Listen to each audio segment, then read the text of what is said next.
Live from Indianapolis, Indiana. Welcome to the Crossroads Sports Radio Show, presented by Scott K. Nichols and State Farm Insurance. And now, here's your hosts, Brandon Reef and Jonathan Birdsong. Good evening, ladies and gentlemen, and welcome to Crossroads Sports Radio, episode number 266. I'm your host, Brandon Reef. I'll be joined momentarily by my co-host, Jonathan Birdsong. We've got a great show for you this evening. Football season is right here upon us. We've got myself and Jonathan tonight. We're going to talk NFL. The NFL started in 2 weeks. A cut day just happened, so we'll talk a little NFL. The drama surrounding the local team here, the Indianapolis Colts. Me and Jonathan will hit on that. Me and Jonathan are going to talk about Chris Ballard's press conference from yesterday, so we'll hit on a little bit of that, some highlights from there. College football week 0 last week, week 1 this week. So we've got plenty to talk about with college football. We've got our boy Tanner Penrod calling into the show tonight about 7:50. We're doing Pick'em. College football Pick'em is back. Me and Jonathan and Tanner, college football Pick'em. We've got a few news and notes to hit off with tonight, but we can't get anything started here without my man Jonathan Birdsong. JB, how are you?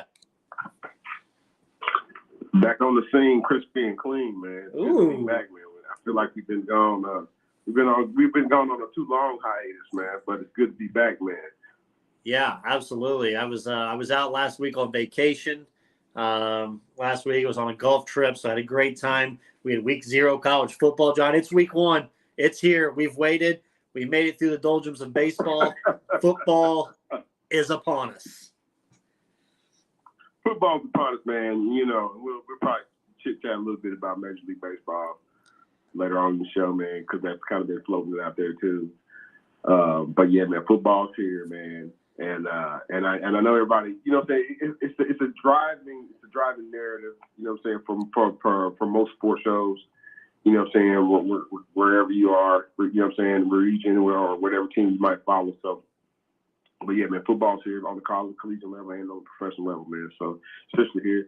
But like, hey, Brandon, where you want to start off tonight, though? Yeah, I kind of want to start a different approach tonight, John, and we'll dive into the football world. Last week was we didn't have a show last week, and we lost 2, John, in the our professional wrestling world last week. Terry Funk, illustrious career. My God, Terry Funk. I was watching so many Terry Funk highlights and matches last Wednesday, I think it was. And I'm glad you finally catch it up. It's sad. Well, I've watched it before, but I went back and started watching more. You know, when you see something like that, and then his Chainsaw Charlie. Right? Yeah, and I remember seeing him in Chainsaw Charlie in the dumpster going off of the stage, because that was here in Indianapolis for that Raw against the New Age Outlaws. So seeing that live. Sure was. But Terry Funk, John, and just the match with him and Foley, the death matches. I went back and was able to find one on YouTube last week. Those are crazy. My God, Terry Funk. He may have retired 20 times and came back, still kept coming back. You know? Hey, man. Terry Funk's a great performer. And Brandon, and he was in Roadhouse. Yeah, I didn't know that. Did not know that. But yeah, he plays one of the rival bouncers. You know what I'm saying? He doesn't. No, he's in some of. Yeah, he's in Roadhouse. He's in a couple other movies too, man. You know what I'm saying? Because he had buddied up with Sylvester Stallone when Stallone had come through the WWE back in the day. You know what I'm saying? When the Hawk. Like one of the Rocky movies or whatever. Like, man, Terry Funk is, and I don't know. I know we got to talk about Bray Wyatt as well, man, because that was a shocker. But like, man, Terry Funk's one of the, you know what I'm saying, great all-time wrestling performers, man. I remember him. He had a great feud with Ric Flair right after Ric Flair beat Ricky Steamboat to win the World Championship. You know what I'm saying? He had a great feud with Ric Flair. And they kept Terry Funk around for a little bit, you know, and Terry Funk, you know what I'm saying, he doesn't stay long, you know what I'm saying, any one territory or any one company. But like, man, great. I had nothing but great fond memories of Terry Funk and like all his crazy Texas ways. Oh, yeah. And then I left for my golf trip, John, and I was out on the golf course on Thursday in the mountains of West Virginia. And at first, I went back to my golf cart to get a club, and I was drinking a little bit. And I was playing music on my phone, and I kept getting notifications. And I looked at it, and then I saw Bray Wyatt passed away. And then I saw your text, and it's hard to believe, man. Like, it's been a week. It's been a full week. It's very tough. Still hitting me. Still. Well, because Brandon, you know what? You kind of grew up with Bray Wyatt. You know what I mean? Bray Wyatt started out as Husky Harris. He's a second generation wrestler. You know what I'm saying? With Mike, Mike Rotunda is IRS. That's his father. You know what I'm saying? Barry Windham is his uncle. Blackjack Mulligan is his uncle. Yeah. Is his grandfather. So great wrestling family background. And everybody that's family that's ever been in professional wrestling has lost somebody. Yep. You know what I'm saying? At this point, but the Rotundas and Wyndhams had kind of never they knew how to manage their time in, time out. You know what I'm saying? RS would pop in, pop out. If you remember, even back in the day, right? He was full time here. He got. What was his name? Wall Street in WCW. Yeah. And Bo Dallas is, Bo Dallas is so he balanced the wrestling life. You know what I'm saying? So, it come as a great shocker. Great shocker. I thought, Brandon, I always have to fact check shit when it comes to start. Yeah. I always fact check stuff when it comes around because you want it to not be true. I didn't want it to be true. And I'm not necessarily super attached to Bray Wyatt. I thought he was on his way performer. I thought he did some kooky stuff with his character. I thought he was great with character. Wrestling. Yeah. The character was great. The in-ring thing, I don't know, maybe that's why they kind of kept on bouncing him and not letting him beat Brock or not letting him beat this guy or whatever, you know what I'm saying? But the character was great or whatever, you know what I'm saying? But it like I said, it comes as a great shock. And it also reminded me, Brandon, I'm gonna nip it at this, it's that when I watch and when we cover professional wrestling, it is a guilty pleasure because I hate what it does to guys and I hate what it does to families. I do. I really do. It's a guilty pleasure. I enjoy watching, and I respect from everybody professional wrestling who ever come on this show. Danny Limelight, veteran Jack Vaughn. I respect what they do. You know what I'm saying? Uh-huh. But it is a very guilty thing, man. Because I know, man, you shortening your. That's what you're doing, man. You're shortening your lifespan. High impact. You know what I'm saying? Whatever. I know it's gonna come out, whatever. I'm not gonna speculate. So you can look it up, how he passed away, or whatever. But still, man, the rest of wrestling careers, man, very short. Rest in peace, Bray Wyatt. I would suggest, man, you want to see what a great wrestling is, what you put into your character, what you should do, and how hard you should work at it. You know what I'm saying? That's what you should do. That's what he did. And his real name is Wyndham Rotunda. Yep. You know what I'm saying? That's what you should do. Grew up in the business, and it wasn't necessarily given automatic. But he had to work his way. He had to work his way up, man. Husky Harris. Yeah, that's what he started out. Husky. That's the first time I seen was Husky Harris, man. And I was like, oh man, that's Rotunda's son. You know what I mean? So, but no, man. Comes like I said, man. Comes a great shock, and you know what I'm saying. RIP to both those gentlemen, man. If you want to check out some great wrestling performance out there, go to YouTube, you know what I'm saying? Go to WWE, check there. Terry Funk and Bray Wyatt, man. They are gone, but they will not be forgotten. Yeah, it was, like I said, I still see snippets on YouTube or TikTok or Twitter today, and like I said, it still hits me just like it happened today. Just because of his creativity, the character, there was so much story left to tell, not only for this storyline or whatever, but his career and what it could morph into, the creativity, the thought process you could put into it, and it's all gone. And he had a heart attack, as it was reported, and he had real bad COVID beginning of this year, and that's why he was out. Me and John were wondering what the hell's going on. Why is he gone? What's going on? And he was battling that with his life. Right. And coming out to find out this, and he was on his way to a possible return. And it's just it's sad, it's sickening, it sucks. They're having the funeral next week, which is interesting because also next Wednesday, Tony Khan and AEW have excused their wrestlers if they want to go to the funeral.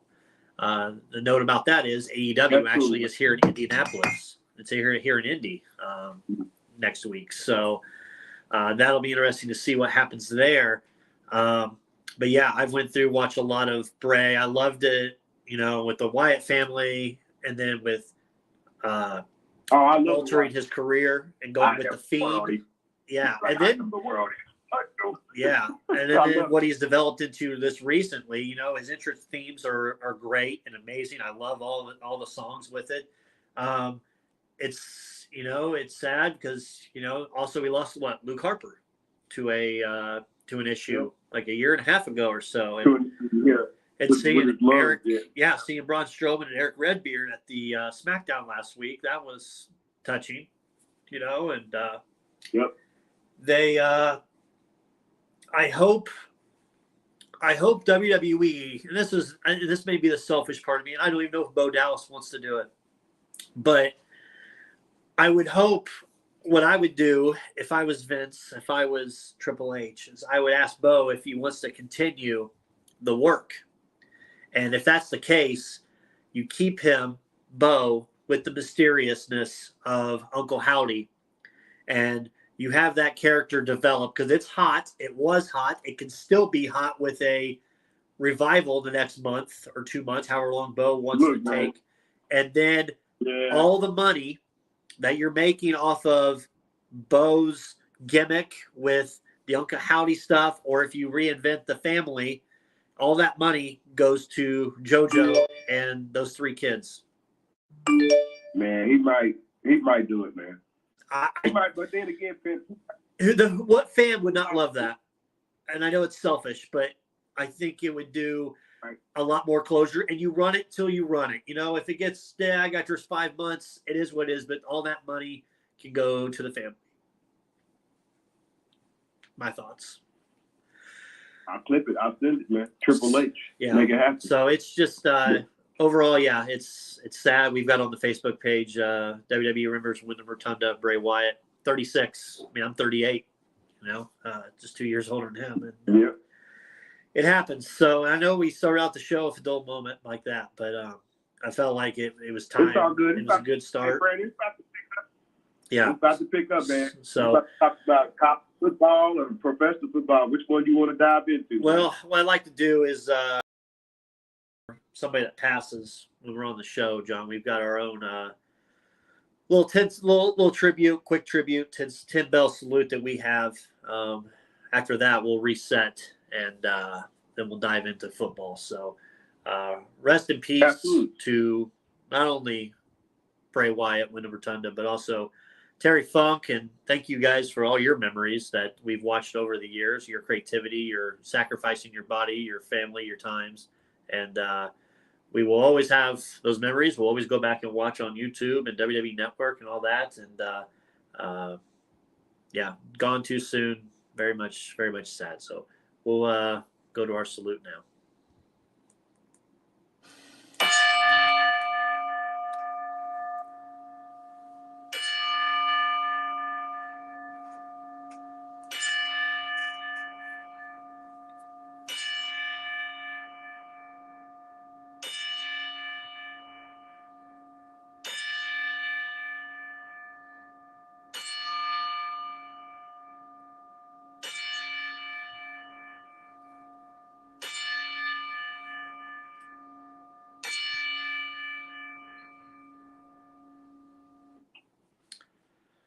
All right.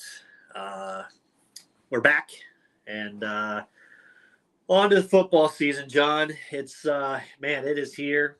We've got drama all over the place with between the NFL with several teams. We'll save college football for later because we got Tanner calling in. We've got another wild season of pick'em. I'm sure it's going to be just as crazy as previous years. But let's dive right into the NFL, John, and let's start with the Indianapolis Colts. Colts gave Jonathan Taylor permission to seek a trade last week and said, hey, you got till Tuesday to find something at 4 or else.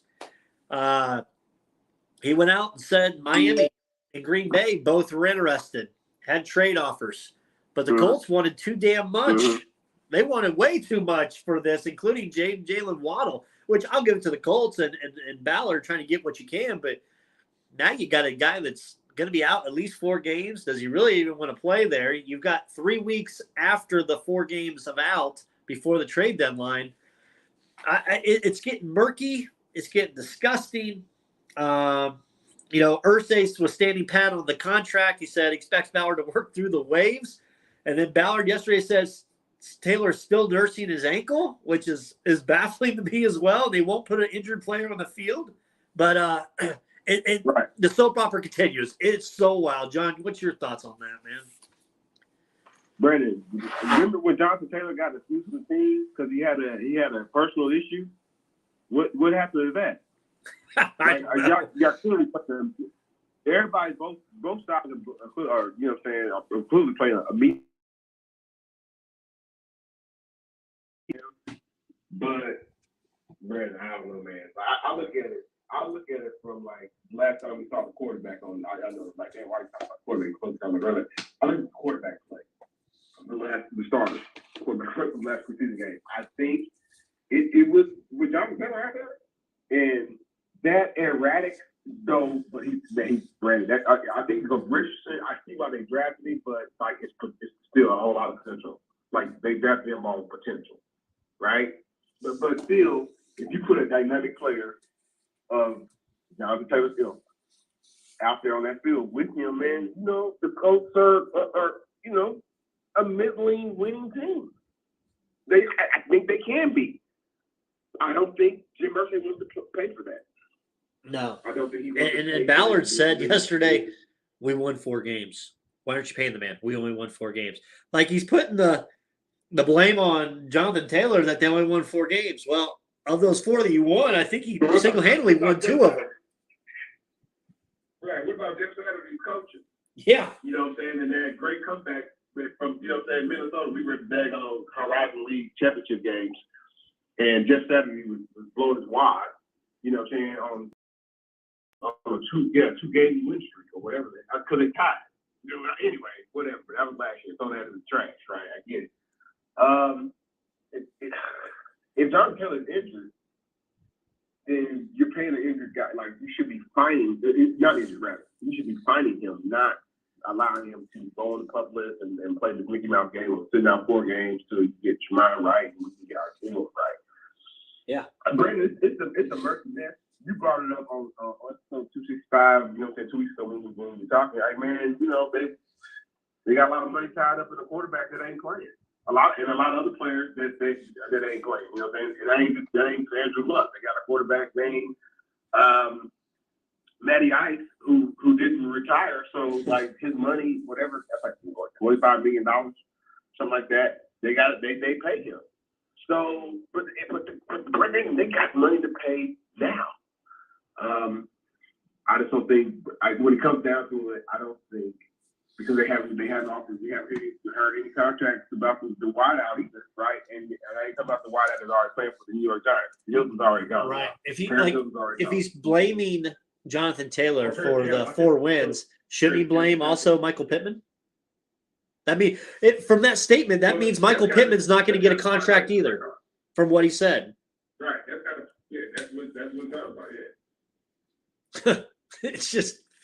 It sounds completely asinine. So Jim Murphy doesn't want to pay for a middling winning team because that's what I mean. As honest as from what I can see, man, that kid can play. He does have, but there's gonna be some struggles, man. Like that's not gonna be like we're gonna be on a 7-game win streak with Anthony Richardson. That's not gonna be year 1. It's not gonna happen. You know what I mean? Right. But could they go win 2 games, lose 4? You know what I'm saying? That could happen if Jonathan Taylor's out there. He's that kind of special of a talent out there. But Jim Irsay won't pay that for the next two. I don't think he does, and that's why they have this stalemate going on right now. Yeah, you got to get rid of him.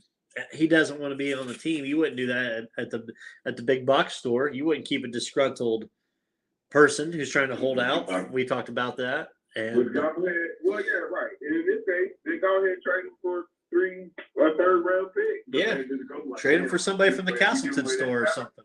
I mean, talking about that Best Buy stuff, man. I invited the Best Buy homies to chime in. They need to holler at the podcast. We'll talk about that later. But we're talking right now. We're talking about the Colts, man. But like, nah, man. The Colts, if they trade him, then yeah, they're probably gonna be losing. They're probably gonna be losing from what right now player value. Colts fans I've talked to, I've asked them on some wins besides real Colts fans, not this Reggie Sykes super fan, but Colts fans, not super fans. And they're all saying between 4 and 5 wins. So I like my under 6.5 that I have for the Colts that I put a bet on. So JT comes out there and puts his ad, to 7. That's not, that's not sexy. Like, whatever. But I don't think they're trying to tank necessarily either. But this is definitely a rebuild. What's your thoughts on Anthony Richardson being named the captain? Because I see some people chirping on Twitter today. Oh my God, this is awesome! Let's just who else is going to be captain on that team? Gardner, but he's not the starter. Yeah, man, there's going to be some struggles. There's going to be some struggles for the Colts. Still questions with defense. Not big questions. No. You know what I mean? And they only have 4 wideouts, They got rid of a cornerback. That was their 5th round pick. They rewaived him. Yeah, I thought that was kind of, And the Chiefs picked him up. I don't know, Brandon. How can he go up there? Okay, let's get on the homie now, man. Let's get on the homie Ballard, man. He's going to answer our calls directly because he's not taking any local calls. He's not taking any local calls. You know what I'm saying? That press conference was to I guess the local media was there too, but that was more like a more national. He said that this is a repairable situation. Okay. All right. Did Jim Irsay, they're gonna give Jonathan Taylor $36 million? Yeah. No. That's what I say, man. Repairable situation. We should see. I don't have no problem with President. Right. Brandon, who else is going to be? Yeah. It's just, I mean, you get rid of your cornerbacks. You already got rid of one, and he got suspended, and now he's in Philly, and now you got rid of your 5th round pick. You wasted a draft pick on, and now he's in Kansas City because you probably thought he was under the radar. You're going to be able to re-sign him to the practice squad. But it's like Chris Ballard is just doing what Jim Irsay is like. He's kind of stuck in the middle, man. There's the market. There's what Jim Irsay is saying. I think Jim Irsay wants Jonathan Taylor to be a coach, but then Chris Ballard is telling him, "Hey, man, the market for running backs, even like GM, is like $12 million. We can't go over. You know what I mean? Because we're paying like everybody else. If you don't want to go over, and that's where they're at. Yeah, that's where they're at, Brady." It's it was interesting. I still need to watch Hard Knocks for this past episode because apparently we got the Aaron Rodgers, the Jets and the Giants are beefing with each other after some nonsense. Let me ask you this: you've seen the Jets now, you've seen Rodgers, and that squad. What's the basement and what's the ceiling for this team this year? They're still playing in the division, man. But they're going to have to put up points, man, and just have to show that. I get Aaron here injecting, but Aaron Rodgers is not the MVP. I mean, I get it, man. He was MVP a couple years ago, man. But man, it always seems to go a little south. Yes, they have depth. They got to put up points, man, and they got a tough division to play in, man. Yeah, I know people are like, well, the New England Patriots, they cut all their quarterbacks and they brought one back, but they don't necessarily believe all their quarterbacks. So, but it ain't like Bill Belichick is gonna die.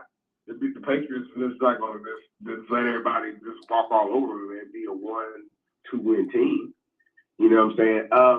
I think there's a little bit too much, a lot of competitiveness. Them in Buffalo, I think Buffalo's a little bit in a better situation. They are definitely Miami's in the better situation than the Jets are. But that is asterisk primarily based on the health of their quarterback, but that also changes if they get, you know what I'm saying, Jonathan Taylor in some kind of a blockbuster trade. You know what I mean? But I still see the Jets from a power standpoint on both sides of the ball, even with their good defenses they have. And I think they do have depth. And I really do. I think they do have quality depth at quarterback. I'm shouting out there, you know what I'm saying, at QB, but, you know what I'm saying, these other teams are not only in their division, but I mean, even outside the division. You know what I'm saying, just a little bit more advanced than what the Jets, like year one with Aaron Rodgers, you know what I'm saying, especially Aaron Rodgers at advanced age, is going to provide. Right. I forgot to ask you, I had one question on my list here with Jonathan Taylor. Shouldn't he just put out like a statement, like use his notes app on his iPhone or something, we haven't heard from him. Like, he's got to put something out there. Like, wouldn't you want to like have your voice heard to kind of cover yourself a little bit? You would think. You want to go James Harden Sports Earth? I mean, I don't want to scorch earth, but you can go iPhone Notes app like everybody else does. Man, you know, part of me, man, it's like, you know, he wants maybe some of it. He wants to take a little bit of the high road. Maybe that, you know what I'm saying? Just it sucks though, man. It sucks, man. From a like no in football, man, we're not waiting for next year. I get it that, you know what I'm saying, Crossbow Sports says that Anthony Richardson is a developmental quarterback, but hey man, he's a star. Y'all said he's a starter. Steichen just came from a Super Bowl winning team, right? You know what I'm saying? And who's been around the league, says that this kid's a star. Let's get him out there. Let's get him the reps. Let's get him Richard. You want to win. You still want to win in product out there. Period. Whether you're owner, fan, whatever, all points in between, man. So, man, like I said, I point back to the roster. You know what I'm saying? How are you supposed to quarterback? You know what I'm saying? You know you are raw at wideout. You know you're raw at tight end. Right. You got a home run hitter at running back, man. What's going on? If he's injured, like, man, y'all playing yourself by not finding it. If he's not injured, right. Final middle number. Get him out there. Yeah, well, I'll be interested to see what the Players Association gets involved on this, because he had surgery in January, and in March he said he's feeling good, ready to go, and then now the ankle's still hurting. Quote from Ballard. I mean, right. Ballard. Right along with Saquon, he was having this issue. Yeah, Ballard's a bad liar. He's a horrible liar, and I think patience is running thin. I didn't see the smugness at first.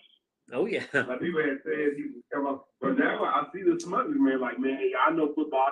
He feels like, hey, man, you do know football. You are up there. They are paying you XYZ man. But like everybody out there, we're just as good as scouts as anybody else. we've been doing this longer than 2019, y'all. You know what I mean? And so have a lot of other people, man. And they see a roster and they see like your past failings coming to fruition, man. The coach should have been done. I know that's terrible English, man. So the BSU English department fired me on that one.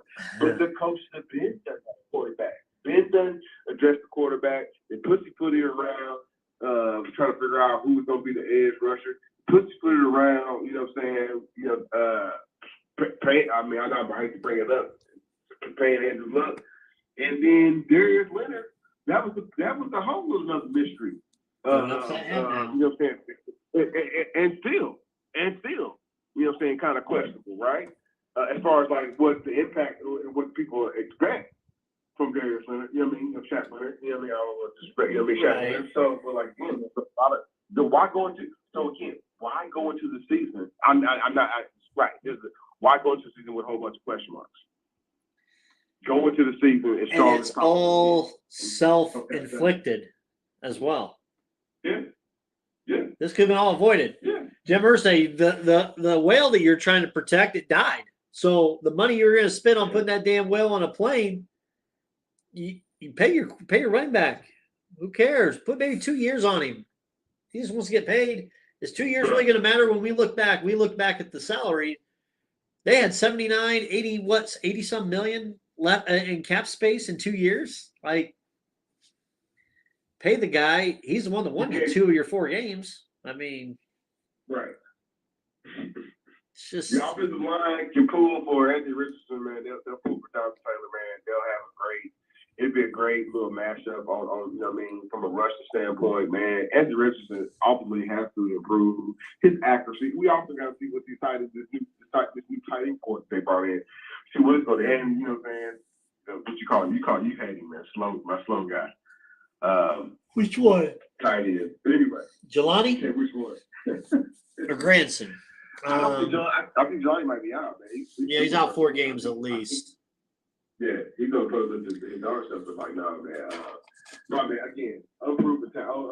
So, and I get why they have more tight ends than they have wideouts because it's a bigger target for Anthony Richardson to hit, right? Rather than like overthrow. And there's gonna be a whole lot of that. That we can. It's like, nah, man. The Colts put the best product out there. That's what I say. 49ers traded quarterback Trey Lance to the Cowboys for a 4th round pick. Ugh. How can that not be a big story? How can that not be a big time story, man? The 49ers can downplay that as much as they want.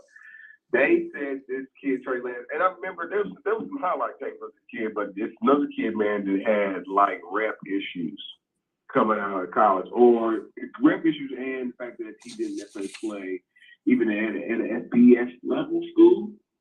If I'm not mistaken, you know what I'm saying? Or yeah, that was kind of the level of competition that he might play. But then there was some preseason wilding, you know what I'm saying? And even like some regular season rest, but then got hurt. So like, man, that's crazy though, man. All that draft capital that they burnt, and they have a great defense built up. I think both are still, because, you know what I'm saying, I think they're still, like, going back and forth. They need to get, I mean, you would assume they get that figured out now. Now, you know, you ain't got to pay Trey Lance.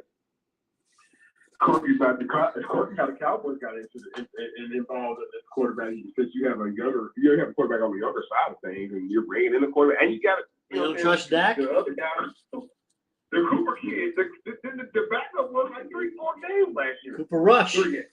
You know what I'm saying? Yeah, Rush. I say Cooper Rush. Yeah. He won like 3 games last year, man. So kind of interesting that Cowboys kind of got involved. It's like, man, that's bad business. I don't. Sam Darnold? That's what, man. San Francisco, man. They know better than I. This is one of. I mean, nobody saw Brock Purdy family, right? But you trade Trey Lance. I mean, even I don't know, man. I probably would trade him in the offseason. Me personally. You know what I mean? And I know this is the preseason. I would trade him in the offseason like next summer. Right. You know what I mean? Before I would have said we made the mistake of, because that's a big time. That's big time. Mr. Irrelevant, Brock Purdy was the last draft pick. He's not the answer. I'm sorry. People believe, man, that if he hadn't got injured, they would have won the Super Bowl. But this is like bad business on San Francisco. How can it not be Brandon? You let Garoppolo go. We got Bosa issues as well right now. Well, I think they get mashed out, man. But you had a better quarterback room a year ago, 2 years ago, than you have right now with Sam Darnold as your backup and Brock Purdy as your starter. Yeah, I would agree with that. We got the season just about starting next Thursday, first game. We've got the Lions and the Chiefs. Our sponsor, Scott K. Nichols, his Detroit Lions. He messaged on Facebook Live. He's fellas, to all my Lions fans, all 1 million of them. Didn't get too high with the win Thursday or too low with the potential upside loss. It's a long season. Playoffs are bust this year. Rodgers gone. Bears still rebuilding. Vikes are old. Let's go. So he is believing in his boys. Hey, man, you gotta man, it's bad when you talk about the storylines. You gotta talk about like what's around, like the surrounding teams around it, man. It's kind of true, man. Like there's Minnesota is kind of like hoping that man, if the quarterback and Kirk Cousins can float us into the playoff situation, we don't nobody around believes us wants to do well. You know what I'm saying? The Chicago Bears, the front office, man, to do front office, y'all. They don't think, man. Justin Fields might be on this market. Can you believe that, Brandon? Next summer, me and you be talking. Justin Fields might be on this market. Yep.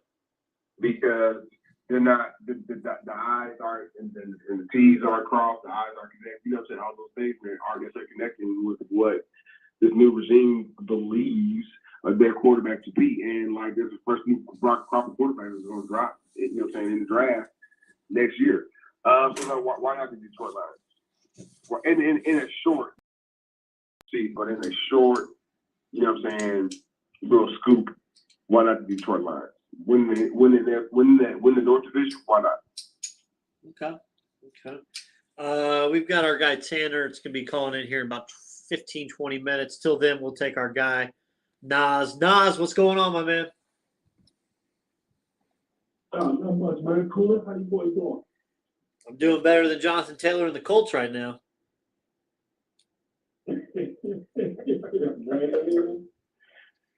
Oh, man. So let me get this straight. This guy is really, really good, but it's not good enough for you to pay him. But in order for him to leave, you're going to need 3 first-rounders or some type of starter position player that's a more valuable position. Is that how the Earth math works? I agree with you 100%, but I also don't fault Ballard trying to raise your asking price, right? You want to get max level value, but at that point they say no. You're like, okay, well then what else can we do? But it sounded like you just said no, and that was it. So there's no bargaining. It's just no, and basically you're holding them hostage. And JT liked a tweet. Somebody posted, he liked and retweeted a tweet that says the Colts are holding me hostage. And it's an unfortunate situation all the way around. See, the thing that sticks out to me the most is we've all heard the running back position has been beat out. We've heard it all offseason. But the question becomes, okay, within that, where's the outlier? And the outliers are the CMCs and the Jonathan Taylors of the world. So in my mind, the thinking would be, hey, give him a short deal, load it up with bonuses, load it up with all types of benchmarks he would have to hit. And in that way, you got him for 2 years for Anthony Richardson to come along, and then you let him walk. But the idea that you would make this into what they've done, like, and I don't get the benefit for Anthony Richardson for this, which would be the turning of your franchise if that kid pans out. So why wouldn't you have a featured back who, because you paid him, you can now give him 9 million carries? Like, I don't understand what the problem is here. Yeah. And I mean, do you really trust? I mean, you got Deion Jackson as your number 1 running back right now because Zach Moss still has a broken arm. So is that something you really feel good going into the season about? You already cut Kenyon Drake. You didn't sign Kareem Hunt. Is he ready to tank again and go after Marvin Harrison Jr.? Probably. but that's probably an Irsay call at that point. I didn't even think about that next level chess move, even though if you're going to tank, I don't know if you want to be trying to throw your tank out there with Arizona this year because they playing blood, man. Right. They don't play for being competitive for a half. So, yeah, that was tough. Nas, let me ask you this. I still. So Chris Ballard said yesterday in his press conference that we were watching that they said, well, they said, why aren't you giving JT a contract? Why haven't we just give him a contract? And he goes, well, we've only won 4 games. So saying that, it's in twofold for me. You're saying, okay, we only won 4 games. And that's all Jonathan Taylor's fault. Okay, so you're blaming everything on him there. But of those 4 games you won, 2 of them, he basically won single-handedly on his back as he had a statue of Matt Ryan back there in that backfield with him. And he only won 2. He won 2 of your 4 games. But you're also saying if you're blaming him for that, and that's why you're not giving him a contract, Michael Pittman, your star wide receiver, who Jonathan's been saying the entire time, this guy needs to be a contract. Where's this guy's contract? You're not paying him. Can you use the same excuse for him? We only won 4 games. So at that point, are you looking for a new star wide receiver then, based off of what you just told the media yesterday? Yeah, so well, this is why it doesn't make any sense. Like we get in arguments with old folks who tell us about QB wins and other fake stats. Well, if we start doing RB wins, then football is the ultimate team sport, and there's no way you're going to single anything down to one player and say this is why that happened. But I'll give Ballard this. We've all worked for Boston teams. At a certain point, you're like, man, this guy's horrible. So I think Ballard had to go out there and sell it. So I don't know what he could have done to make this go right as far as the presser and everything. But, I mean, ultimately, man, your boss made some decisions and you have to go out and explain it. So I don't know how much I want to blame Ballard on this one, right? Because what do you do with it? Yeah. I don't know. John, you got anything for Nas? Who do you see kind of strong in the NFC? Besides Okay, I'm going to sound like a ridiculous person, and if I'm wrong on this, hey man, the same way I was wrong on Matt Ryan, I thought he still had something left when we sent him up there, so y'all can rail on me for that forever. But what you guys were just talking about, I'm sorry, I'm on board. I'm a believer in this Detroit Lions team. I think golf can be good enough. I think the running back they drafted is going to catch, maybe 60 balls this year. And defensively, they've gotten a lot better. Their coaching staff, I feel like, is really, really good. You got home games in that dome. I'm sold on it. So yeah, so maybe I'm a clown and I fell for the Detroit Lions hype, but I'm all in on it, brother. Okay. I'm not against the run when I was doing my divisions that the Falcons have a good shot to win their division. I'm terrified, man. Put it like this: I'm not so sure if we see Heineke by week 5. Oh, I'll just say. Well, I mean, he's proven. He's proven, right? Or do you just want to tank for Caleb Williams? Caleb Williams in an Atlanta uniform? I think that'd work. Oh, definitely. But again, not beating Arizona in that contest. Not only do they have their pick, but Houston's pick. So, no, I look at Heineke as a legitimate, NFL average level starter, and you could possibly win 8 games if he's controlling that thing. So, yeah I just think he's much better than people think. So, if you don't beat Arizona to the punch for Caleb Williams, would you be against getting Kyler Murray there in a trade?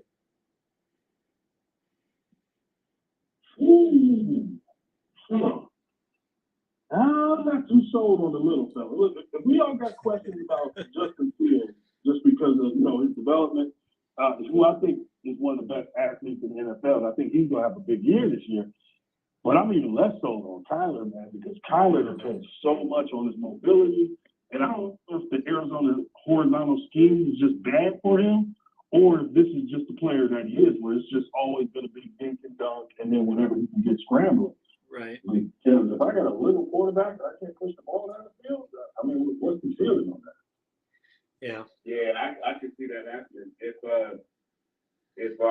Desmond Ritter doesn't actually flash especially this year, again, like you said before you came on now, they don't necessarily believe in that. Just feels like a lot of skepticism around Justin Fields' ability to be the long-time starter going forward.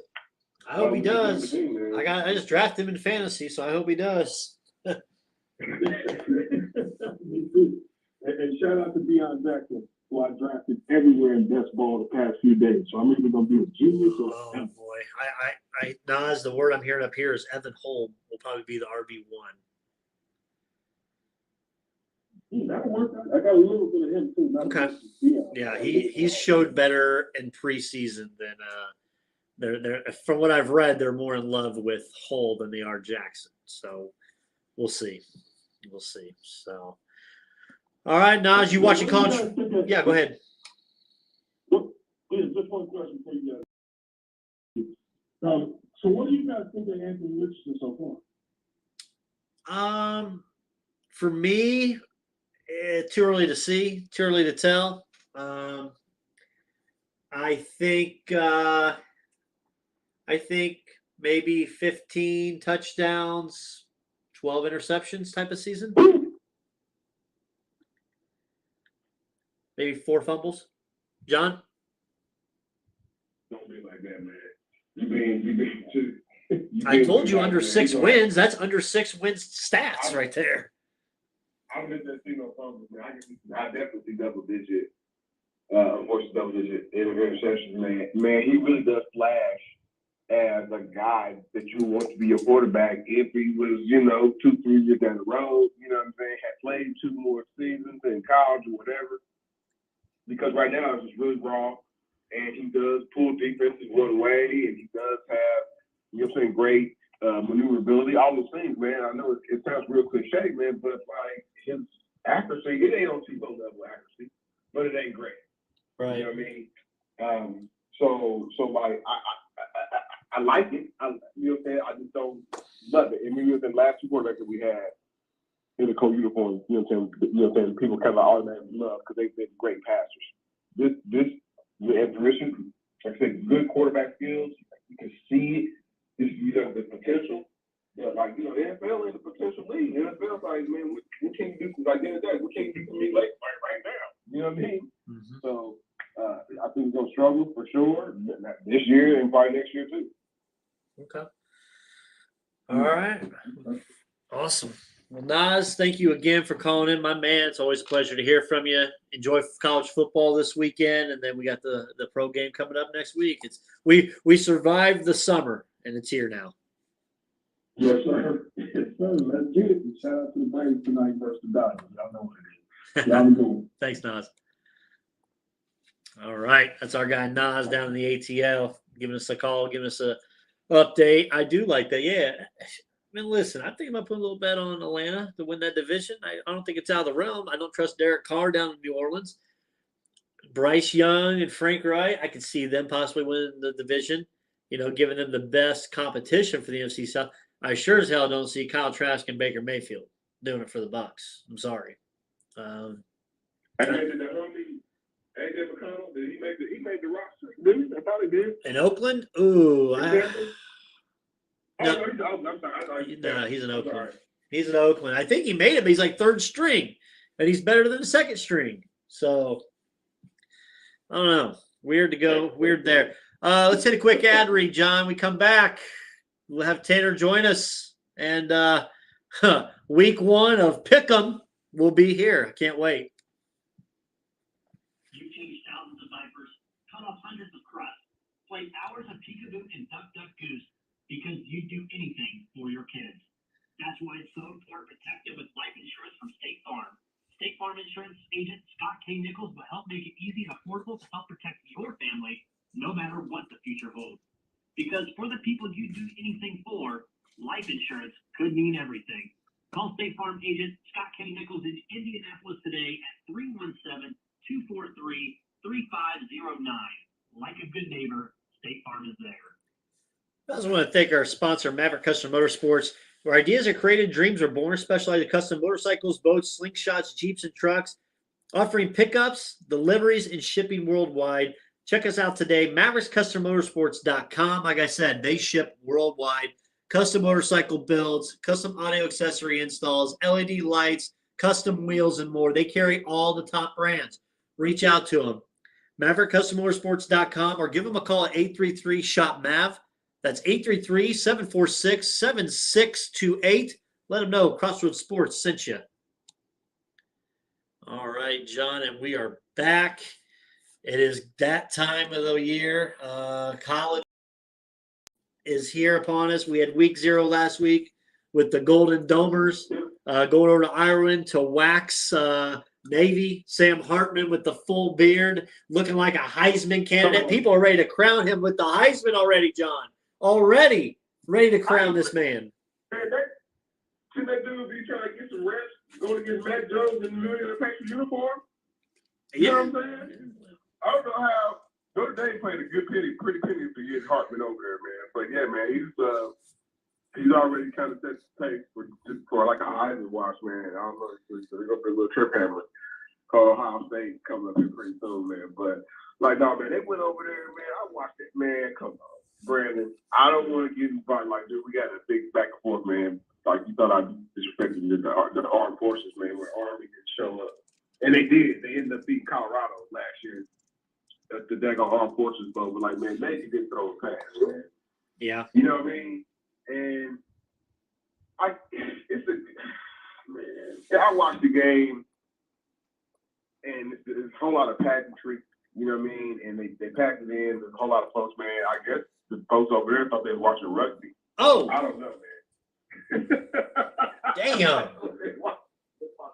When they watch Navy play, that's when they watch the rugby, man. But like, man, it'd be hard if I was a wide receiver and you come, even if you know what I'm saying, all right, Navy, you recruit me, you know what I'm saying, to come play Navy. I'm like, dude, I ain't gonna get no pass kid. I'm just gonna be the blocker. Huh?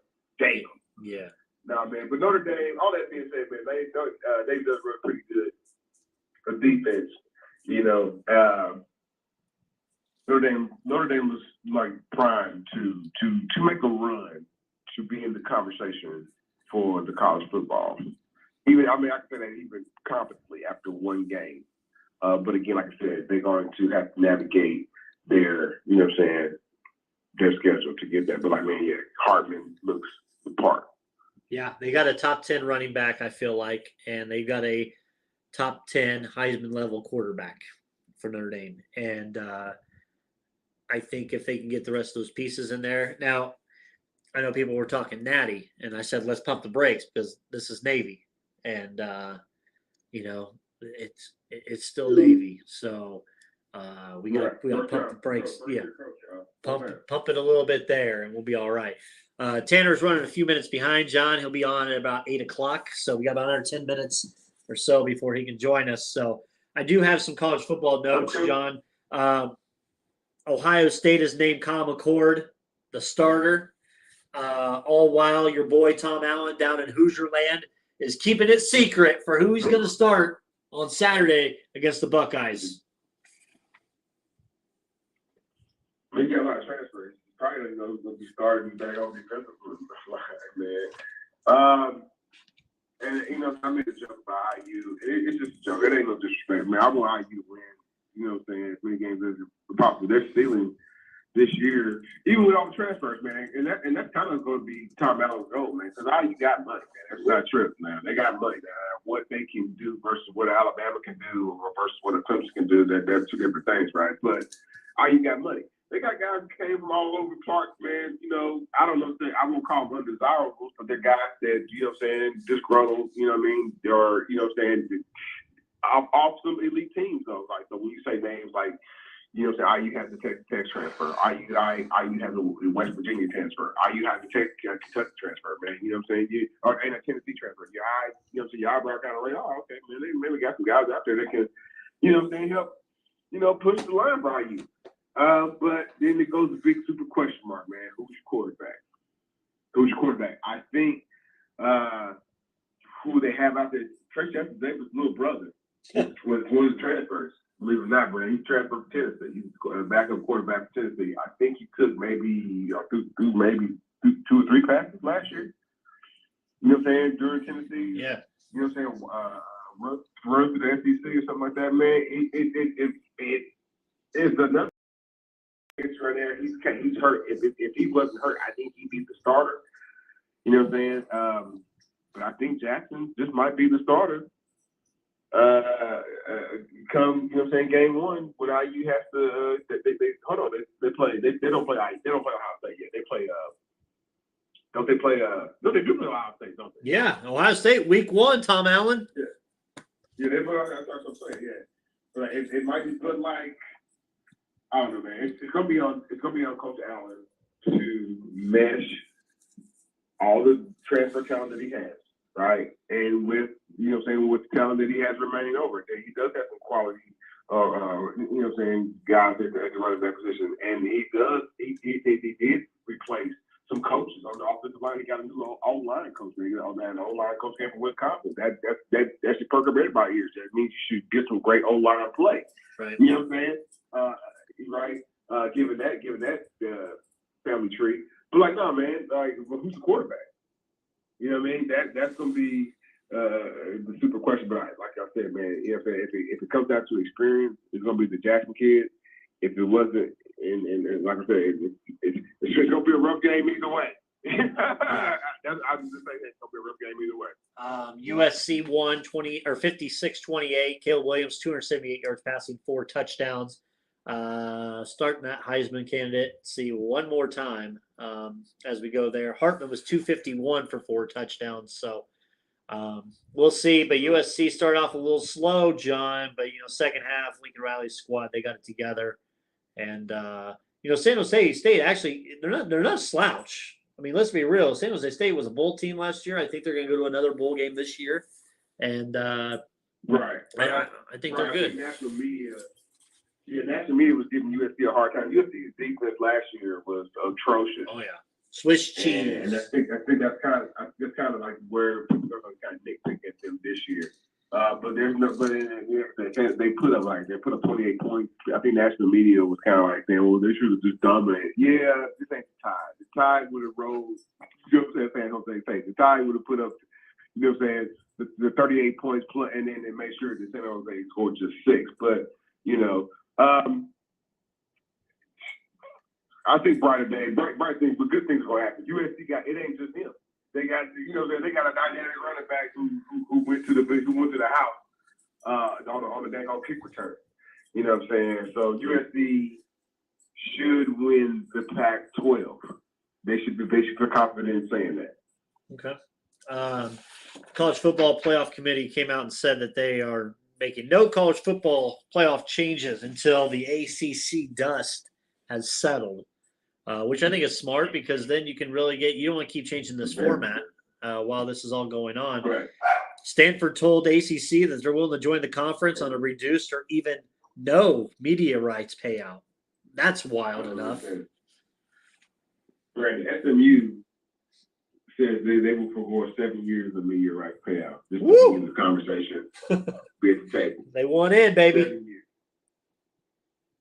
So here's what's wild, man. So if you had that kind of power to forego 7 years of whatever media rights, then why don't you just have I'm not saying about start your own network, but like how come I'm a Texas man? You know how I'm crazy about Texas football, right? Like you're trying to sell yourself to the ACC because so that Florida State and Miami kind of stick around. I don't really know where Miami and Florida State are going. The SEC is not going to take everybody. The Big Ten, again, I don't know why the Big Ten thought it was just a great idea to go get, Oregon. You don't want Oregon? You don't want no Oregon. They don't want Brandon. They really want a Florida State. If you're a Big Ten, as kooky as it would be, you want a Miami. You do. You have to get where football is on the daily, everybody's mindset. That's Texas, that's Florida, that's kind of in between, Arkansas, Alabama, but like big time games aren't necessarily scheduled there. You know what I mean? I have no disrespect to Arkansas. I'm just saying. I'm talking about even with the smaller schools, right? But you have to. I don't know, man. I just think that there's how can this Pac team they like UCLA in California? I know it's crazy, Brandon. They used to get pretty good rate, like 2.5 million people watch that game. You know what I'm saying? Or even like Stanford and Oregon, like 1.8 million people like watch that game. And these are like ratings that TV people are like, saying like, okay, like I'd rather about it. This is what they can turn out. Now, of course, you would rather want 10 million people or plus to watch more than 1 or 2. But you know what I'm saying? So there's still power in some of those California schools. I don't know how or why the California Pac-12 commissioners, let things get so bad. You need like when Texas came to you. They came to you 4 years ago. Texas came to the Pac-12 and said, "Hey man, we'll come over," and that ain't never happened.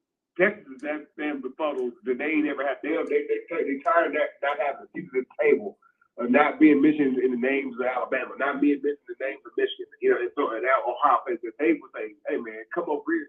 And the Pac-12 told them, no man, we good. We got USC. We don't want to fuck that up. Right. Sorry. And then they messed it up, man. I mean, it baffles my mind because, like I said, man, you had so much power, you had so much, and I think there's still some value in some of like what they have, but like you're trying to tie it to a Pacific Atlantic League. You know what I'm saying? It's somewhere in South in between that. Like I don't know how I expect to market it. I don't.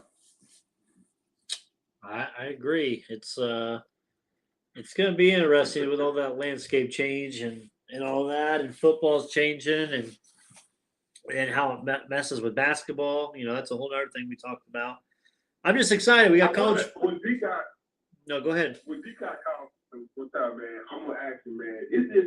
Doesn't Nebraska, a Big Ten school, don't they really want to still have to play they need to be playing a Texas school. They need to get back down, in that part of the country. Well, I think you asked him that last time he was on with us. I didn't ask about. Well, I did. But yeah, Nebraska's got to get back to his roots, man. If they want to get, I mean, I guess they got to put it together, but like, man, as far as recruiters concerned, man, you got to get back to your roots, man. But like, nah, man, the landscape is ever changing, man, and a lot of questions are going to arise. Yeah. We're still killing a little more time here. Wait for our guy Tanner to join us. My question, John. Well, while we're waiting, real quick hitter, because we'll finish with college football and then that'll be it for the night. Romeo Langford signed an Exhibit 10 deal with the Jazz. I didn't realize he was still around. I thought he hung it up already. Hey, you just found time to put blood on all the IU players' names, still trying to make a name for himself. And then, man, at least he ain't playing in the Big Three. At least he ain't playing, he's not good enough for that. At least you ain't sending me like daggone stats from I got a stat from him. Didn't you send me that daggone Dwight Howard? Yeah. That line. 89 points? Yeah, 80 points. Playing in some Chinese league. That's where James Harden's gonna be playing at next. Are you all right with? Are you all right with what Team USA has done so far?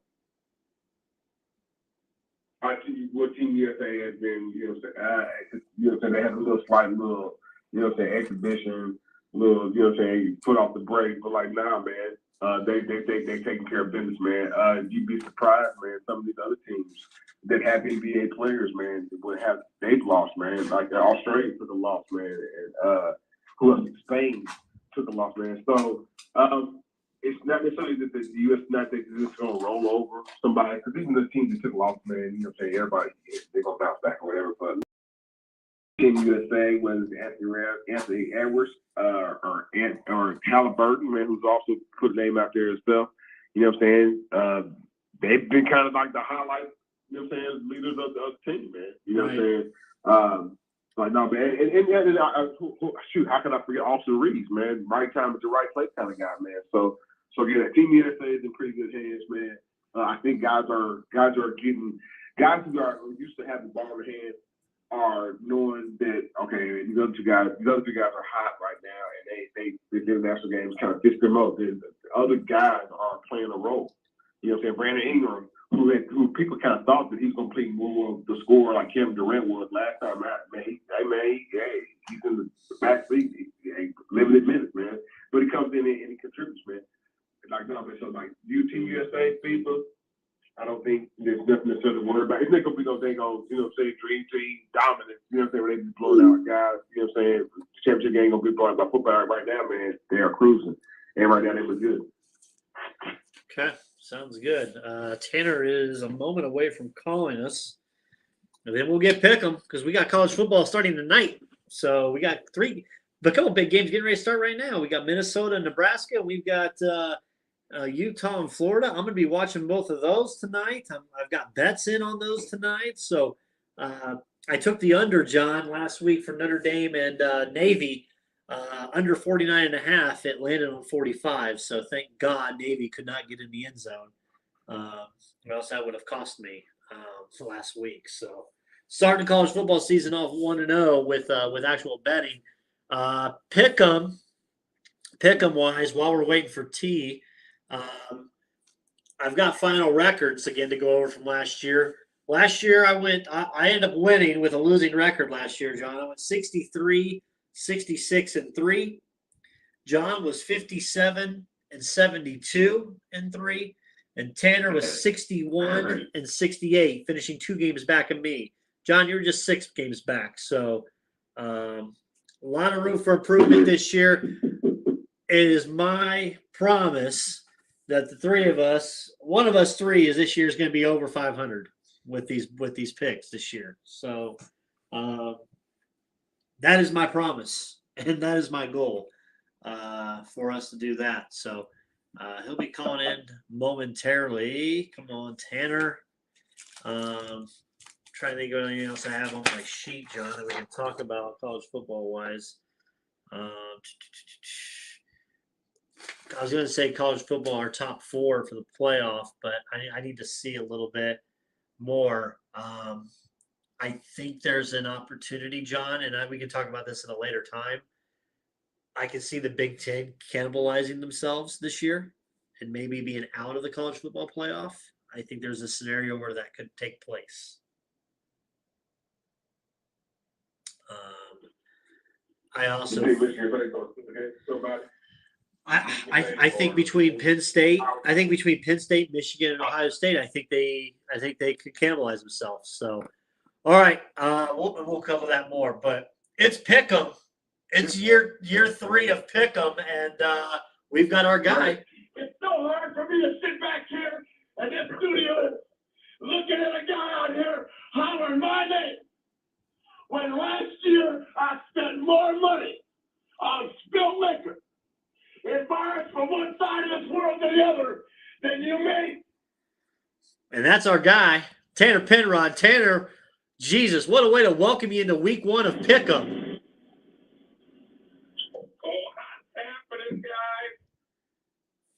Are you all right? You sound like you're flying down the road in a truck. No, I'm good now. Sorry, you hear me now? Yeah, you're good. You're good. What a way to bring in Pick'em a little late. Tonight was supposed to be good for you. I know it. God, dog. Tanner, I gave our records from last year. We were all 3. I finished first, 2 games ahead of you. I've given the people a promise that this year, damn it, one of us 3 is going to be over 500 to win this thing. Oh, for sure. I think I had a good first year, and then last year did a little backwards tracky. Yeah. Not good to follow it up. Exactly. Felt like I was giving up pairs like picks like I was the bear. Oh. Get it out losing. I need to have the roar. Well, welcome back, T. Let's dive right in because we got games already starting. So let's dive right in. Okay, yeah. First game, gentlemen. Nebraska, Matt Rule in Nebraska going to Minnesota. Minnesota -7 was the spread that I took for it. Minnesota -7 was the odds from the sports book. I'll go first on this one, gentlemen. God damn it. I'm taking the bait another year. I'm taking the bait. I like Matt Rule. I'm going to like this Nebraska team. Give me Nebraska plus the 7. Hey, I'll fire that up right with you because I know we got games on too, and I'm not making sure. There's no time to rebuild when you're in Lincoln. You got to win or you got to get the hell out of there. That's what I'm talking about. I'm with you. You got to give the Huskers and the point, 7.5, whatever it was around there. I like it. Give me the points and give me the Huskers. John. Man, I'm not going to let it be where we all pick the same one, man. I think I'm glad the Big Ten scheduled the game. They had to get this blessed game out the way, man. Minnesota, Nebraska, who gives a damn? Oh. My God. I'll be on it, man. Because it's football. And it's, you know what I'm saying? You're clanking them up, right? But like, man, Bad Rule, no way, man. Give me the boat, bro. Give me Minnesota. Roll the boat. All right. Next game. This one's on Saturday at noon. Fresno State versus Ryan Walters and the Boilermakers. Ryan Walters, new head coach at Purdue. You got Hudson Card to transfer from Texas in there at quarterback. Fresno State at Purdue. Purdue -4. I'll make it simple for y'all. Give me the Boilers -4.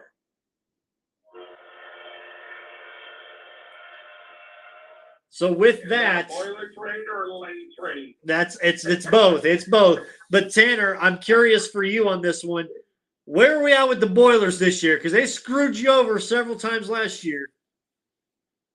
I know, and I'm not even going to give my buddy a shout out because I can't stand the Boilermakers, but I actually might have to take them. Might just take them. I'll give them one time. All right. -4, Ross 8 Stadium, a season opener. Renovated I stadium. feel like they can win it. Yeah, they probably dumped $2 of that hard-working engineer money into that thing. Probably added another 6 seats in there. Stay empty in there. I mean, so I'm gonna go Purdue.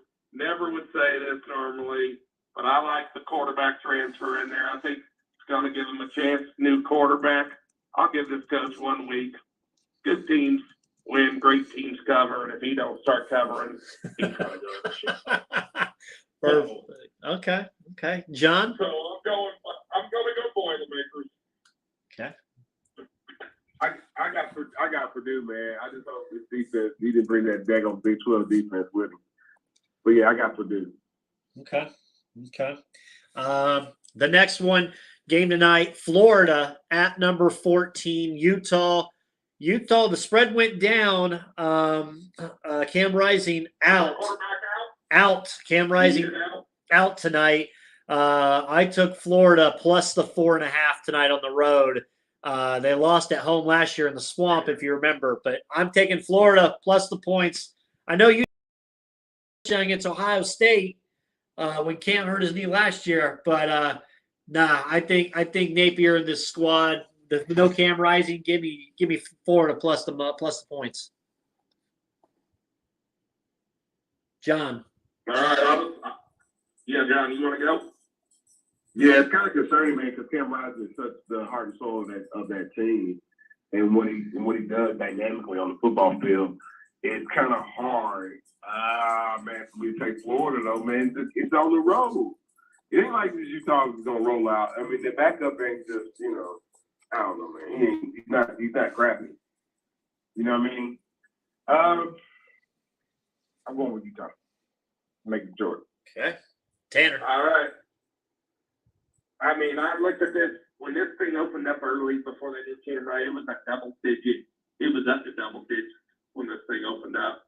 Florida was getting like 10 or 11. It was up there. And then the Cam Rising thing came out, and it started going down. Florida's got that suck-ass quarterback from Wisconsin that's starting for them. Graham Mertz. Or something like that. Yeah. So, I mean, maybe a different scenario, different atmosphere might make you better. Because I remember watching them. That's why the daggone coach of Wisconsin got fired, because this guy was ass on a stick. So,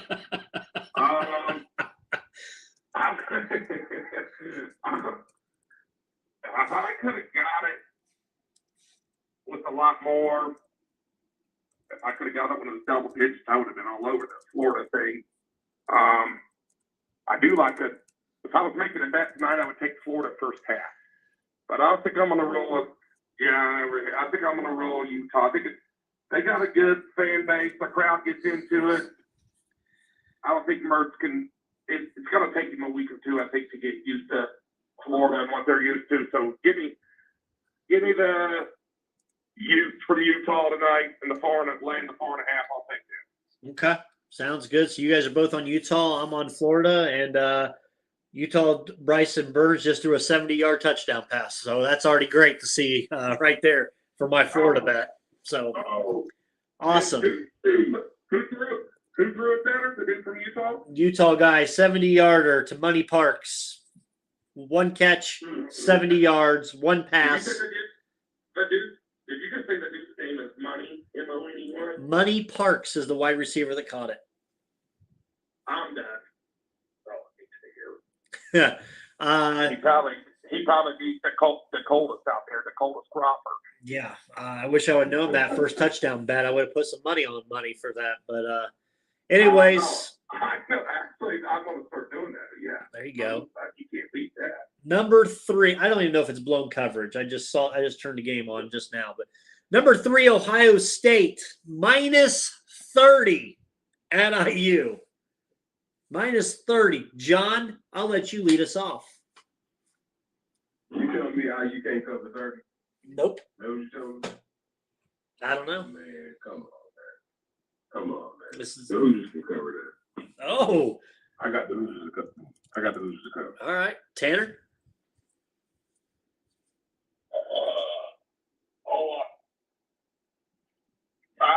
I'm going to go. This is the one bet I want to. I really think Ohio State's actually going to shell out. I think Marvin Harrison Jr. might have 4 touchdowns. Yeah. They beat them last year they were up by like 50 something. And then IU scored like 14 in the thing. Won by like 45. I mean, I get that one. Yeah, I mean, they won't let them score 70 with it. They won't let them score 70 with it. Letting and doing are two different things. I might want to change my pick, man. I'm telling you, You tell me. Buckeyes are going to steamroll. I couldn't even tell you 3 guys on the IU team right now. I'm going to change Changing the pick? I mean, I can tell you. Yeah. I mean, so give me the Buckeyes by about 40. All right. Let's go. I'm taking Ohio State just to piss whip the Hoosiers down there in Bloomington. They're going to blow them out by at least 40. I mean, probably be 45. I may take an alternate line. So I'm on Ohio State. Tanner's on Ohio State. John, are you officially switching? Yeah, I'm switching, man. 65-10, man. Perfect. Awesome. Where's my thing at? Here we go. If it's only 65, I'm meeting John somewhere and I got his drinks and dinner wherever it is in the final within 3 points either way. Then I got it.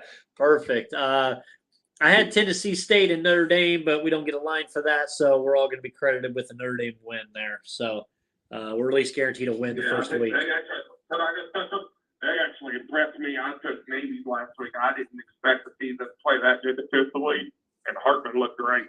So I know I didn't get on the podcast earlier. You guys probably might have touched on them, but I do want to give them some props. They played well. Yeah, they got a top 10 running back and quarterback, I think. Yeah, they played really well there. They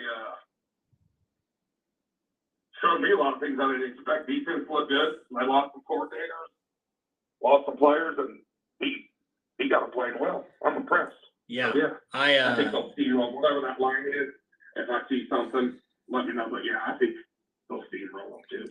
Tanner, that was my first bet of college football this year. Was the Notre Dame game last week, and I took the under 49.5. So I was sweating it towards the end. So, but started off 1-0 for betting, so I take that. So, final 5 games we'll bet on or pick them for this week. Colorado, Deion Sanders era at number 17 TCU. TCU 20.5-point favorites. Tanner, who do you like? You know what? I think everybody might try to be on the Deion train early. I read a thing about them being. I like them under actually 3.5 wins. I could see them going about 3-9. The quarterback actually for TCU was scheduled to be the starter last year until he got hurt, and then Max Duggan got in there. So they got a quarterback in there. That Colorado team's full of transfers. They got like 3 starters. I mean, it's just a hot turnover over there with players. So with that being said, I think TCU. If I had to pick, I really don't. I'd probably take TCU's team total over if I was to bet it myself. I think it's like 40-something, but I just don't think Colorado can stop anybody necessarily. And they're running that Kent State coach to run that quick offense. That might tire out the defense a little quicker than they want. So with that, I think late in the game, I think TCU covers the 20.5. Okay. John? Yeah, this is easy. I'll give Deion a little bit, get Carl a little bit more games than maybe 3. It ain't that much more, like maybe 5. And you'd be pushing it, but 6. But I guess TCU, this won't be one of them. A lot of things happened the last 2 seasons with TCU. Their marketability and people talking about them, man. They made it to the top 4 last year. You know what I'm saying? And they have a system where they kind of like fly underneath the radar. They do their thing and still, you know what I'm saying? Maybe not out recruit Texas or out recruit Texas A&M, but they're still right there with them.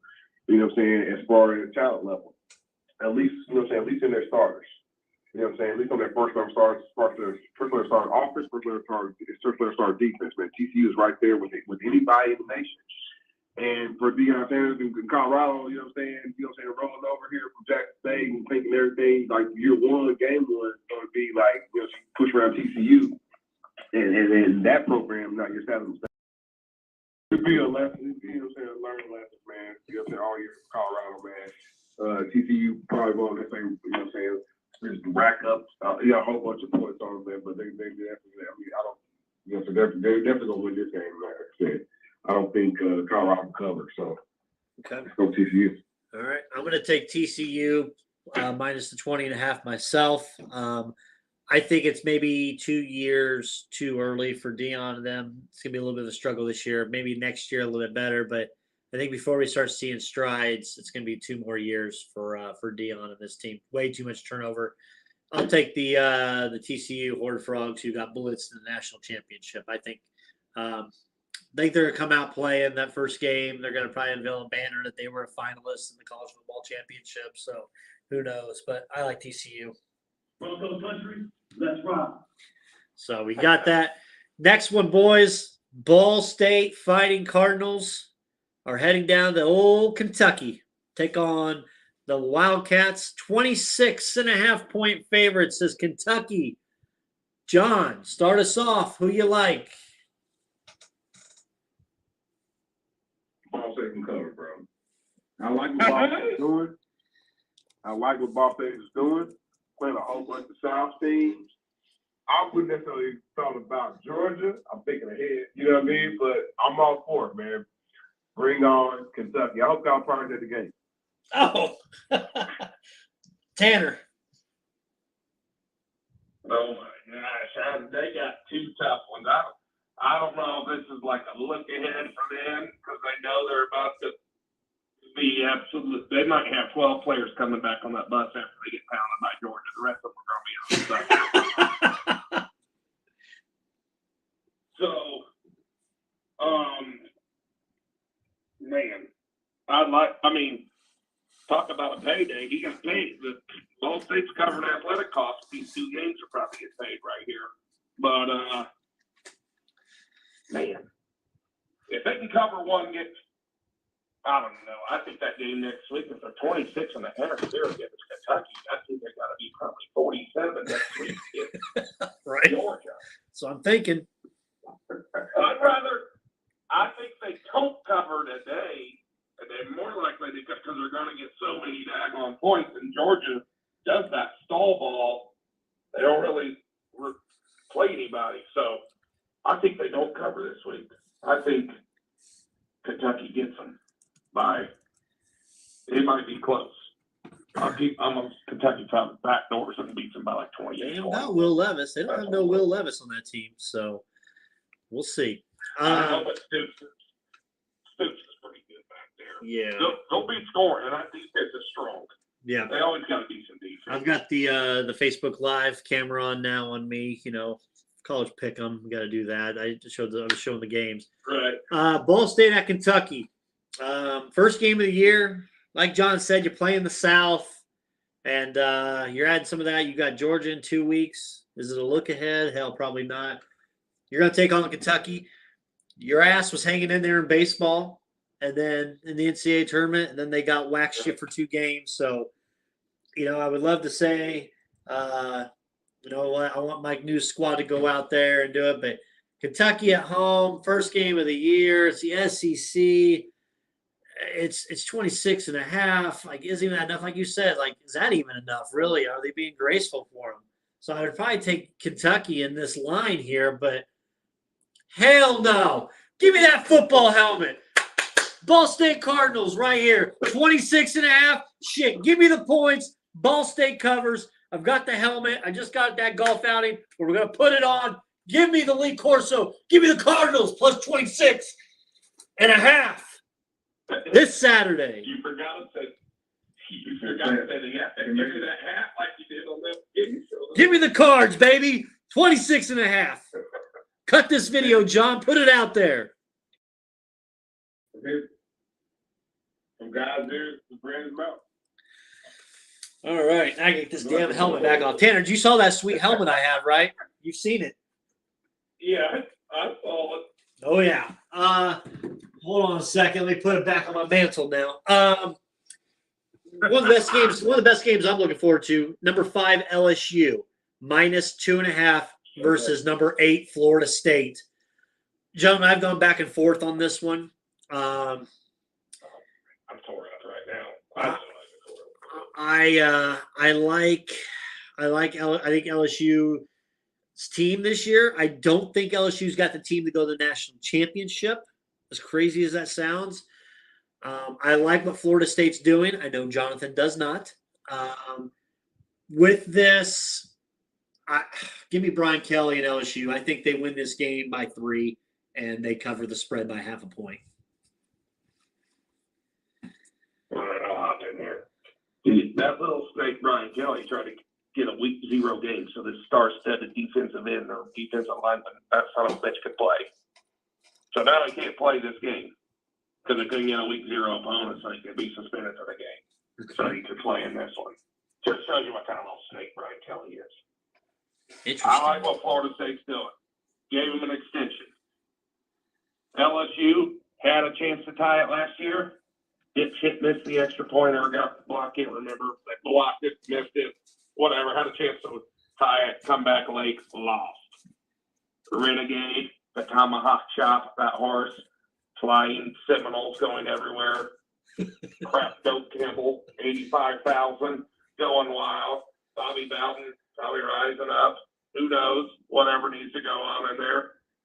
Oh, wow. They're going to that game. Hold on. Give them the points. Home team getting points.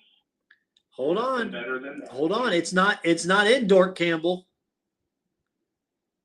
It's not. It's being played in Orlando. It's being played in Orlando at Camping World Stadium. Neutral. That's fine. Still give me those. Okay. Still give me those secret Seminoles. Because they're going to be flying in that. Nothing lower than the tomahawk chop. Okay. So when that tomahawk chop, so they went down there in old Orlando, still Florida territory, Gator territory, Seminole territory. I don't think Tigers have enough fans to fill it up. I think Seminoles catching points. That star-studded guy for LSU is going to be a big miss for him. Okay. I mean, he's like a top 10 projected draft pick.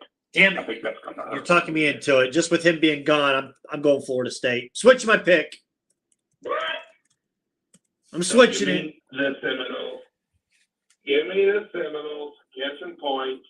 I like it. Tanner sold me on him. That dude being out, that snake trying to get that week 0 game. I'm making my switch. My only switch this week. Give me the Seminoles. Oh. They're going to spike that flaming arrow on 50-yard line, and Tiger players already don't know what's Gonna going be on. playing. John, what do you like? Man, when's the whining going to stop in Florida State? When's the whining going to stop in Tallahassee? You would think Florida State rolled up an 8-0 season in the SEC play last year. They did. They were 4-4. They were second in the SEC last year at 4-4. So I get it, man. Everything's trending in the right direction, man. But hey, man, Brian Kelly, y'all can put shade on his name, man. But wherever he goes, man, he just win 12 games, man, here or there. Go to a bowl game here or there, man. Make $1 million here, make $1 million, pick up another accent here, pick up accent there. It was a big one. Okay. might get it, but he's gonna win this one. He's gonna win this one. So I got LSU, man. I'm tired of the whining in Florida State. We got all the TV people. People who watch our games win the game, man. Win the game. When he was trying to. Yeah. You're talking about Brian Kelly? Yeah. Yes, I saw that. Wild. I'm going to take off the Clemson game, Clemson and Duke. We're going to refrain from that one. And the last one, though, number 21, North Carolina, 2.5-point fumble, 2.5-point favorites at South Carolina. The Battle of the Carolinas. Fellas, I think South Carolina is going to turn some heads this year in college football, especially in the SEC, especially with Rattler there. Like what they did last year. Give me South Carolina, the home team, and the points, as you said, Tanner, from earlier. Wow. Give me South Carolina. Wow. They beat North Carolina.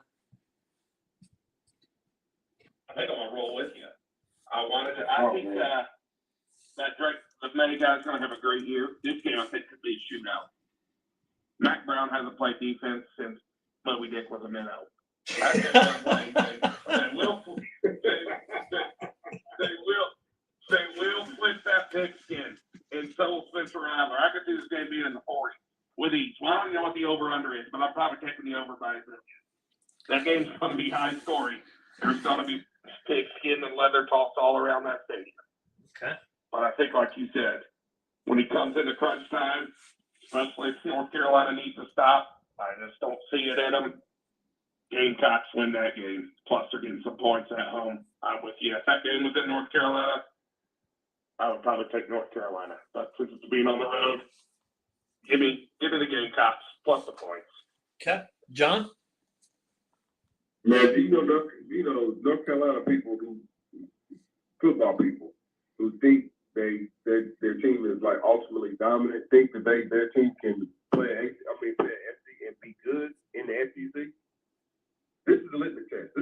Playing against South Carolina is going to be like, you know what I'm saying, again, like Tanner said, Trey May's gonna put up a lot of, you know what I'm saying, points. They're gonna put a lot of yards. You know what I'm saying? I can't go South Carolina, man. I don't trust Spencer Rattler, but he's got another year of growth, man, and you see the talent. You know what I'm saying? You know why? You know what I'm saying?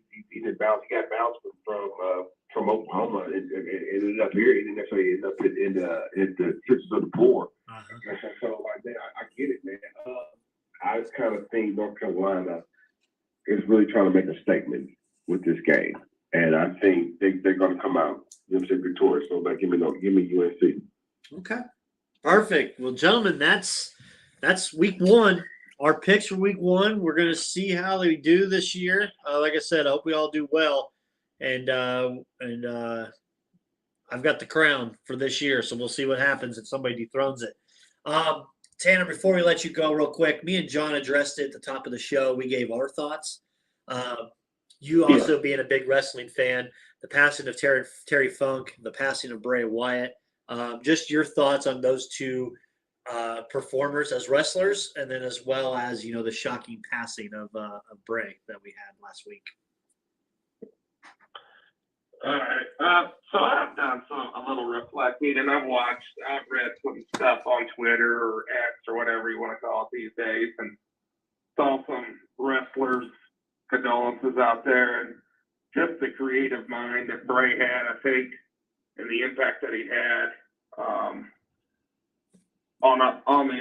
his colleagues around him. It sounds like he was a genius on the creative side, and just think that the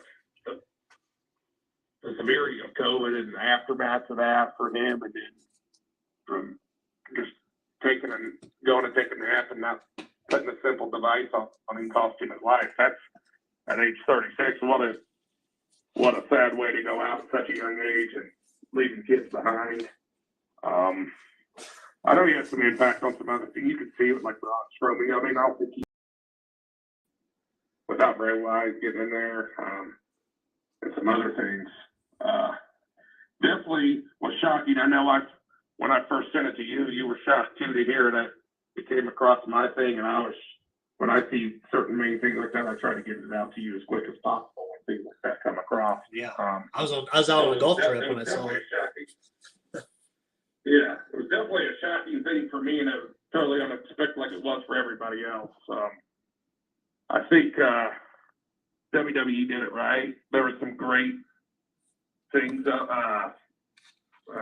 Remember how they were doing it for him? I mean, certain people were playing a song at soccer games and things like that.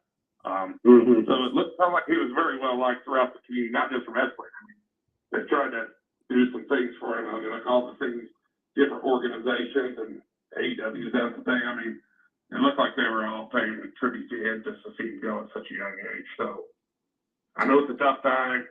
Normally you take things, hopefully no one passed away, because a lot of times people say things happen in threes. So just Terry Funk was a touch on him real quick. What a hardcore legend, him and Mick Foley and all their great matches. He was an icon to the hardcore wrestling of the industry when that was going on. So he had a great legacy, left a great legacy behind. I think people are trying to follow and carry on through that Attitude Era and all that stuff. So just tough week, I'd say, in the wrestling world. And but you got to move on. I mean, it might be slowly, but you can't just, train's got to keep rolling. Just can't let it stop. Yeah. So yeah, I told John at the beginning of the show, I got choked up at the beginning of the show because I told John it's been a full week, but I mean, it still hits me. It still hits me with the, because I still stuff Twitter on videos I watch and stuff, and that video package they did was amazing, and it just sucks because all that creativity, it's like the story's never going to get finished, and where it was going to go. And I brought it up to John, and we'll finish on that. I brought it up to John. I said, what I'd like to see WWE do is take Bo Dallas, and if he's willing to do it, is continue the Uncle Howie storyline, even if it includes bringing Braun and Eric Redbeard back and doing that type. All the merchandise sales you get from Uncle Howdy and all that stuff, and however long the run is, all those proceeds from the fans, the merchandise, all that all goes to the Rotunda family. Something like that, because I think the fans would love that. I really do. No, I think it's a good push for Bo as well. Great build up. Yeah. Give him like one little final push. I think that'd be something a great storyline that's on a way to go out. I mean, I think that'd be great. Yep. So gone too soon, but we've got the memories, we've got the videos we can watch, and what a hell of a creative mind. So looking where he sadly both of them are going to be very sadly missed in from their families, their friends, and then also us wrestling fans. So it sucks, but this is where our wrestling fans, we kind of stick together as a group, and we'll move on. As you said, the business continues, and they put their lives on the line knowing that it's going to take a toll on them. So so all right, Tanner, buddy, thank you for joining us again. We'll see you next week. Next week I'll be ready to go. Sounds good, buddy. Take care. Okay. Thanks, guys. Yep. All right. See you, Jonathan. Yep. All right. That's Tanner Penrod, our college football guy. Picks are in week 1. I'll post those on Twitter. They'll also be on the Facebook page. John, I'll let you wrap us, my man. I do. I got trouble, man. I got a call from not Major League Baseball. I got a call from some friends, man, some Cubs friends, man. Again, man, they're not happy, man. We're not talking about Cubs, man. Cubs is on the outside looking. They're not necessarily on the outside looking in, but they are in the division. But like, man, there's some far better teams in Major League Baseball that's kind of ahead of the Cubs, man. Can they make the wild card? I don't know, man. The Braves, the Dodgers, I think they're locked. You know what I mean? As far as, what I'm saying, any baseball talk is, man. But, we'll talk more baseball this week. I know we're kind of short of time, but I get these random calls in Texas, man, about we're not talking enough Cubs baseball. So there's that. Other than that, man, we had a great show tonight, man. Thanks to Scott King, Nickel State Farm Insurance for our sponsors. Thanks to Maverick Cubs Motorsport for being our sponsor as well, man. How can we do Crossroads Sports without them. Ladies and gentlemen, the show doesn't stop here for me and Brandon's podcast. The show continues online. You can find us on Threads.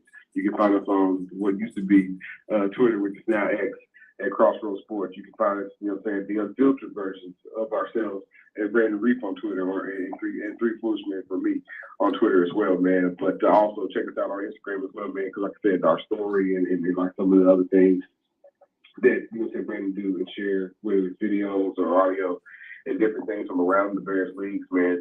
You know what I'm saying, we kind of, you know what I'm saying, they kind of filters through Instagram and Facebook and all those things. So, yeah, follow us. You know what I'm saying? Other than that, man, we have some great content. We have some great calls tonight. We have some great interactions on Facebook Live as well, man. Thanks to all our calls, man. Thanks to our sponsors, man. Next time we'll catch up.